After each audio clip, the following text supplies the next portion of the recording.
When we hear the phrase community guns, we have to ask ourselves an important question, y'all. What does that term really mean? The neighborhoods of Syracuse do not manufacture firearms. They do not operate gun factories. They do not produce weapons.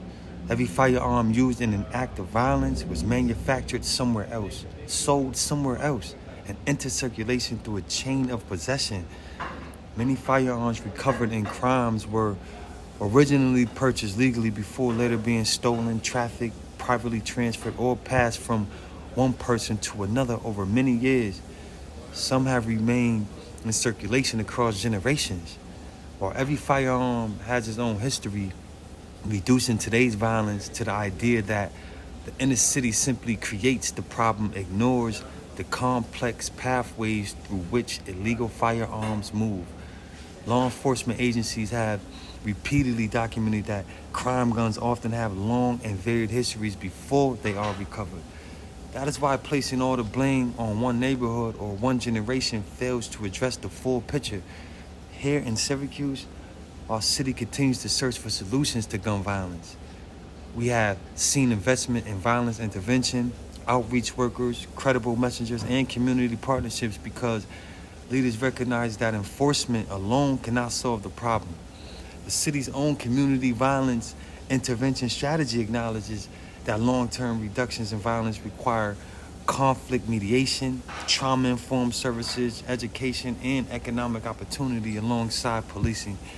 The question we should be asking is not simply, where did the gun come from? The better question is, why did another young person feel that carrying or using that gun was their only option? If we fail to answer that question, we will continue chasing symptoms instead of solving the disease. Our neighborhoods have endured decades of poverty, trauma, incarceration, educational disparities, unstable housing, untreated mental health challenges, and limited access to meaningful opportunities. None of these realities excuse violence, but they do explain why prevention must receive the same level of commitment as prosecution. Imagine if every young person identified as high risk had immediate access to a mentor. Imagine if every neighborhood had conflict mediators available before retaliation occurred. Imagine if employment, entrepreneurship, apprenticeship, counseling, restorative justice, and life skills programs were funded with the same urgency as emergency responses after another shooting. Every shooting represents not only a public safety failure, but also a prevention failure. The people closest to the problem are often the closest to the solution. Parents, grandparents, former offenders who have transformed their lives, faith leaders, neighborhood organizations, coaches, educators, and credible community mentors all possess knowledge that cannot be replaced by policy alone. Syracuse does not need more division between government and community. It needs stronger partnerships. It needs accountability from every institution. It needs sustained investment in programs that produce measurable outcomes rather than temporary headlines. Violence prevention is not accomplished. It's not accomplished one rest at a time. It is accomplished one life at a time.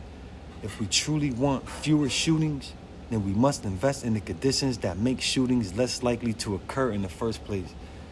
That means supporting organizations already doing the work, creating pathways to employment, expanding mentoring initiatives, strengthening families, addressing trauma, and giving our youth reason to believe their future is worth protecting.